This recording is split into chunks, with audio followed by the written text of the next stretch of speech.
Hey guys, Akintola David here again, aka the King of Branding, and in this video, I'm going to be giving you the breakdown of my just released ebook, The 21 Laws of Networking. I'm going to be giving you guys a step-by-step procedure on how to use these laws and how they have helped me to achieve some level of success in my business and in my career. Just before I jump right into that, if you do not have the ebook and you want to have access to that ebook, go straight to akintoladavid.com/21-download. You can see the link anywhere in the screen, so feel free to click on it to get it. Now, before I jump right into it, I'm going to be turning my face to the right. I think it's better. I'll turn my face to the right from time to time because this is where I have my slides. So every time turning my face to the right, just now I'm trying to pick up some important videos. And before I jump right into these laws, I want you guys to know something. In 2025, I remember walking into a store to network with some people. It was a Chinese store, by the way. And when I walked into the store, I met with the owner of the store, with our staffs. They were outside the store, butchering pigs to sell. It was a Chinese store. And I think the woman was having a bad day that very day. Probably she was having a very good day. And what she did was that she ended up taking up her machines and she walked up to me when I was in the store talking to some Chinese people. And she ordered me out of the store with a machete in her hands. And she wasn't even speaking English. She was like, hey, ha ha, ha ha ha ha, ha. I don't know what she really meant, but I just knew that she meant like, get out of this store right now or do something crazy. And I remember walking out of the store and people on the street were looking at me like I stole something from this store, so they sent me out of this store. You know, at times you just start thinking about a lot of things. However, within the good and bad experiences that only made me to become better at what I do and they made me to become a better networker. And I'm going to give you the lessons I've learned in a form of knowledge to you for free without paying a dime, because that's what I do. It's part of building my brand. It's part of earning your trust. So, without wasting further ado, let's get right into it. The first thing on our list is look good, smell nice, and smile. I can't overemphasize this. Before you walk up to people, before you start talking to people, they kind of have a kind of perception about you. And the best way to control that perception is the aura you bring to them. So if you want to talk to somebody and your face is like they owe you money, you aren't going to get much from that person. You need to be an open thinker. You need to be an open mind, and the way to be an open mind is when you have a welcoming personality. So you need to smile. You need to look good. If you can get very expensive perfumes, that's good. If you can't get expensive perfumes, use the ones that you can have at your disposal. Make sure that your clothes are well ironed. You know, your shoes are nice. You don't need to be very expensive, by the way. You just need to ensure that you are the kind of person that is welcoming to people and they feel nice having you around, right? So you need to have that kind of personality. Now, the next thing on our list is self-confidence is everything. The way you are confident about whatever you are selling or whoever you are will determine how well people take you seriously, right?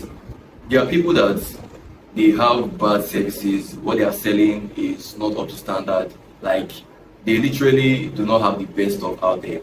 But the way they will pitch it to you, you will literally believe them. You will literally believe them that they are the shit, like this guy is the thing, because they are very confident. The aura they give when they use their words, they are very confident about how they do it. So you need to be able to like have that level of self-confidence, right?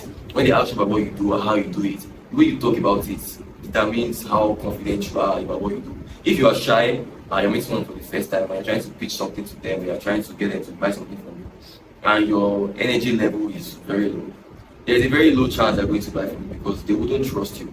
If you're confident enough, they will feel like, oh, I think I will good, we will give him a try, or yeah, sure, I think I believe him. I believe him.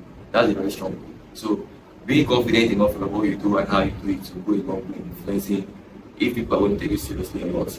The third thing on the list is take time to connect deep and not wide. When I started networking for the very first time, I used to have a networking buddy. He was my business partner at the time. He still is. And I remember he would take up like 100 cards. You can take up 100 cards with him to an event and he will come back with none, right? So as meeting people, he's sharing the cards, giving them, this is what I do, this is what we do in our company, and he just shares cards to every random person. But guess what? After a week, nobody is reaching out or they are just dead leads. Right.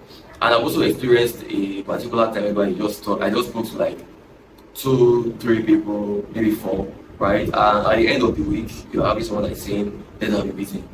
how much can we pay for a start, what is the instrumental payment like, right? So it's not about how many people you can talk to when it comes to networking, it's about how many people you can have meaningful relationships with and meaningful conversations with that can be extended even after the event is over and they still want to talk to you. That is the main thing, right? It's not just about talking to people. As a matter of fact, don't bother about having to share all the cards in your pocket or having to meet everybody in the entire room. Meet with the ones that you can meet with within the time limit and ensure that those people that you meet with, you're able to build something meaningful with them. At times, you might not even end up selling to those guys, but you build up a relationship that at some point in the future, they'll be like, oh, I met some guy like that and I think he could do this for us. And I'll reach out to you and you want to have a conversation about that thing that you sell or that thing that you do. So just ensure that you're connecting deeper and not just connecting randomly, right? Point 4, establish element of credibility. This is very crucial, especially in a country like Nigeria where you have low trust, Nigeria being a low trust society. A lot of people want to see proof of what you say you can do. So example, you are a website designer, for example, because we sell website services in our company. So you sell website services and people feel like, oh, okay, so let me see your company website, and you start telling them stories. Oh, we are working on it. We are making some upgrades to the site right now.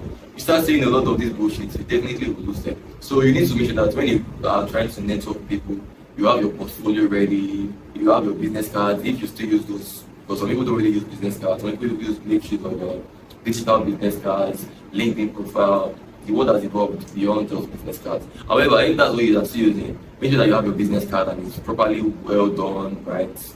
The cuttings are nice. If you have a barcode on it, make sure that the barcode, when they scan it, it takes them to a link, not an empty barcode, right? So things like that have element of credibility that will make them to easily trust you and pull down their wall of defense. If not, you will just explain tire, but you will not see any evidence.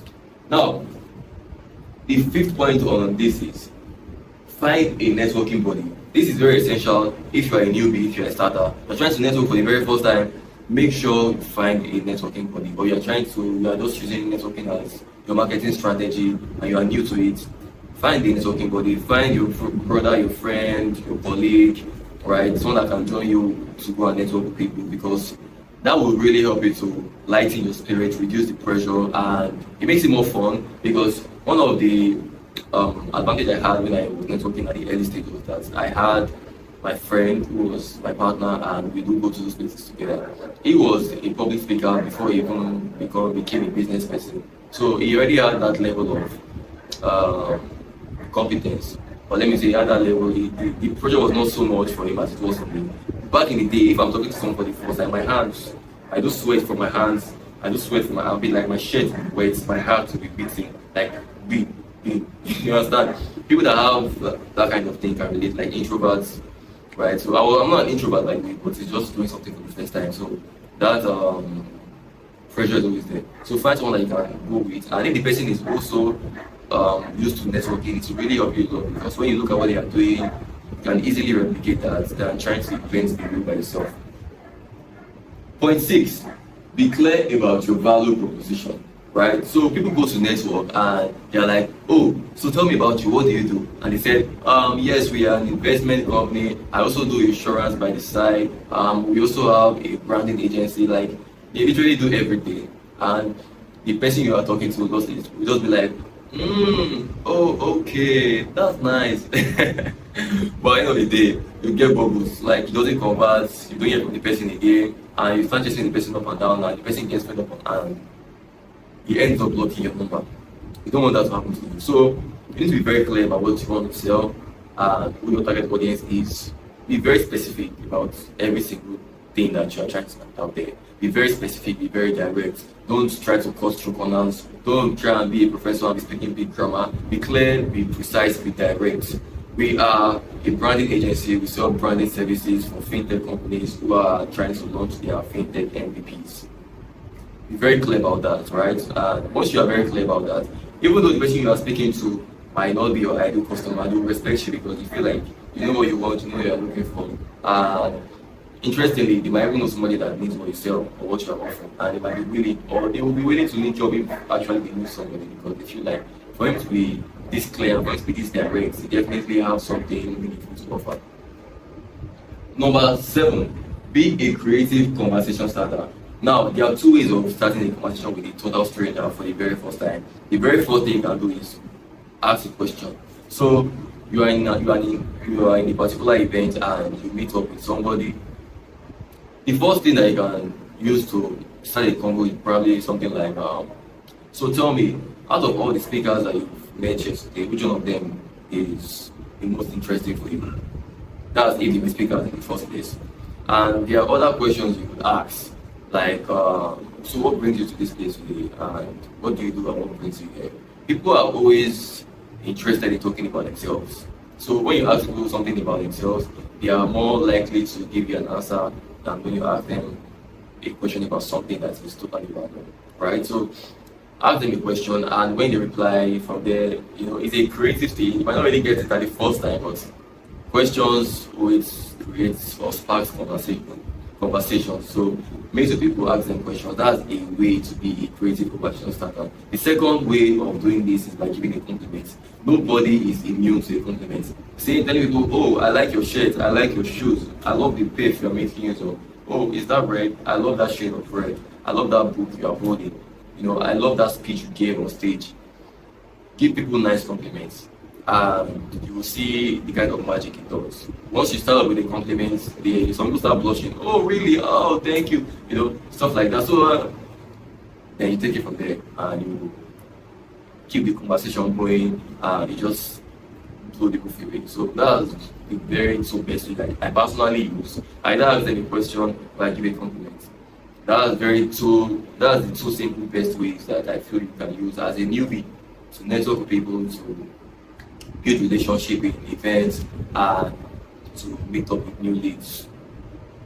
Point number 8, always give good compliment. And this is just already part of point number 7, but just to spell it out, always give good compliment. So irregardless of how you meet them or where you meet them, and you're trying to network with a particular individual, ensure that you always give them good compliments. Like I said, nobody is immune to compliments and to praises, right? Give them compliments on what they do, on how they look like, right? If the person is fit, it's like, wow, I love your body physique. If probably you're a lady and you're talking to a guy, for a guy that might be a little bit, might not want to be like, it might sound somehow weird telling the guy, I love your body physique. I mean, in this part of the world, it can cause some problems. However, ensure that when you give people compliments, make sure that it is within the context that is acceptable. So give compliments that people can. Yeah. Point number 9, know how to follow up. So I personally, this is a problem that literally everybody will face. I've personally been in conversations whereby I meet somebody and we have a very nice conversation. I take up their number, and the next thing is that I find it hard to follow up. And when you don't follow up with them the first week, by the second week, the person starts becoming cold and receptive, and you call them and they'll be like, either they're very cold and be like, okay, all right, okay, fine, oh, thanks. That way, it takes a lot to revive that kind of relationship. Or in other cases, they'll tell you that, oh, I'm busy right now, can you call me back? It starts to get cool. So once you meet up with people, you need to follow up with them immediately, right? The very night of the event, or the very night you met them, or the day after that, or 2 days after, or 3 days after, whichever way it works for you.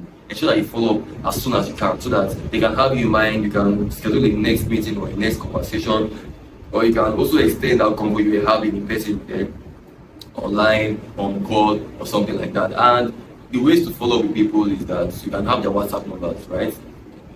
In the world right now, I think everybody has a WhatsApp number, or you have the social media page, their social media handles, you follow them, and you keep up the conversation with them through their Instagram, through their Twitter, or through their LinkedIn, if it's in a professional setting.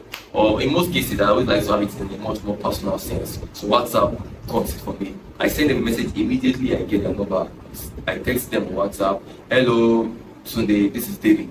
And they reply back immediately that, oh, nice, it was nice meeting you today, or something like that, and you guys keep up that conversation. At the same time too, I love WhatsApp because you can easily see their status like the next day and use that as a conversation starter, or to extend your previous conversation you're having with them. So you can use that to extend that conversation, and at the same time to other ways of ensuring that you follow up with them is that you can check out what they are doing from time to time. Their birthdays, send them happy birthday messages, and just be in close proximity. The internet has provided us with such an opportunity whereby you can know what somebody is up to in some certain way, and you can use that to follow up with them and extend conversation. So leverage on that. Point number 10, listen more than you talk. Now, a lot of people, they want to prove how successful or how competent they are when they're meeting somebody that is successful, or when they're trying to connect with a particular lead, and they start telling you all their achievements. Thing is that in most cases it gets boring and it makes you look proud, and it makes you, some people might see it being incompetent. So when you meet people for the very first time, try to ensure that you are more interested in what they are and what they do, more than in what you are and what you have achieved and what you do. Let them be the one to ask you that, oh, I'll be talking about me solo this entire time. So tell me about you. What do you do and all of that. So let them be the ones to ask you rather than you trying to sell yourself right down the back. It gets boring to people, right? Who are more interested in what they have done, what they are doing, and what they've passed through. So let that be your focus, and definitely you will naturally be able to sell yourself through that strategy. Point number 11, offer value and be empathetic. So a lot of people, they are more interested in what they can get from the other person more than what they can give to the other person. And one thing I've learned about relationships so far is that whenever I meet with someone for the first time, or whenever I meet with people, I'm more interested in what can I add to this person that will make them to remember me for a very long time, more than what can I take from this person. Yes, definitely you also want something from it, because that's what makes up relationships, that's what makes successful relationships. It is a give and take thing. So you give to them, in return they'll be less defensive to give to you, and it becomes a natural thing, and they'll be the ones to ask you, so how can I help you, right? So this is the way to do it. You meet up with someone for the first time and they are telling you about themselves, and they tell you about the particular problem they are facing, and maybe you either can solve that problem for them, or you know somebody who can either give them the person's contact, or if you can do it by yourself, assist them in some way. If it's something that it is premium, or it is a high value kind of service or something whereby you cannot just give it to them for free, you can give a part of that thing to them for free, right? And let them be the ones to decide if they want to pay you money to execute that thing for them or not. So that's one way to do it, and there are various ways of also offering value. The bottom line is just being somebody that has a lot of value to offer. When you have a lot of value to offer, giving value doesn't become a problem, and getting it back becomes much more easier. Point number 12, know your target audience. This is a very hard one to do, especially as a new business person or as a newbie entrepreneur. You will definitely have some issues finding your target audience. However, you can have an idea of who your target audience is, or have a rough picture of this is who my target audience is, and by knowing that, you will be able to network with people much more better, and you'll be able to also talk to people in a much more clever and direct way. When they ask you to talk about yourself or about your business, you can be able to make a much more attention-grabbing pitch by knowing who your target audience is. And it's also help people you are talking to know either how they can link you with that person if they know that person, or how they can be able to give you an advice on how to find that person. So just know who you're trying to connect with and who you're trying to target, and it will really help you in your talking journey.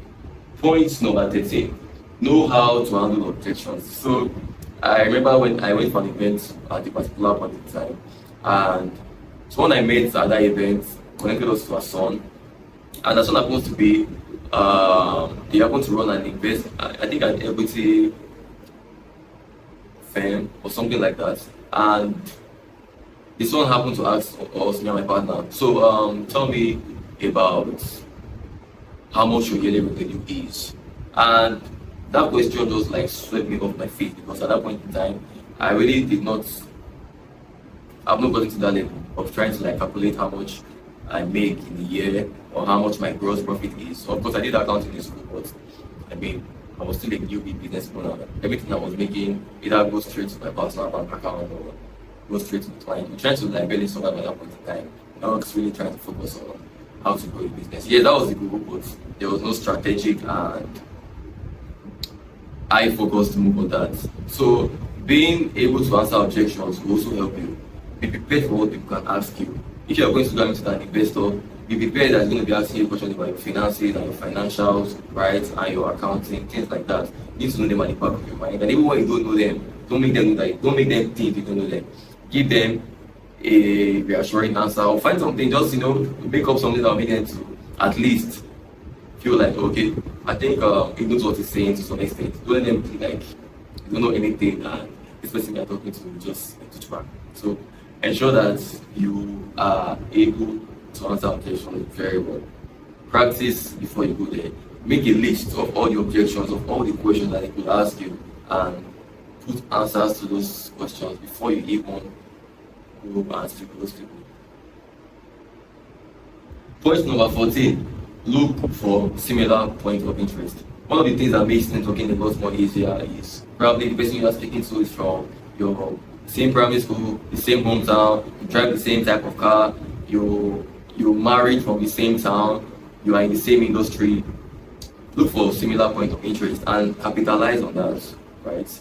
If it's somebody that happens to go from the same high school you went to, at every point in time when you're trying to, when you call up the person or even in that conversation for the very first time, try to reference back to those particular places or the school that you guys went to together, right? So reduce that defensive fence. So they see you as a friend, someone that they can relate to, and someone that is part of where they have been from. So it makes them to be less defensive, more open to you, and definitely you easily get what you want, and they also have the chance to sell them on anything else you want to sell them on. So find similar point of interest.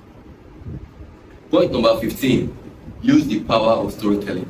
Now, I remember meeting with a billionaire at the point in time, and we're having a conversation about business and everything. And he told us something. He said, people remember stories more than they remember facts. And that's very true.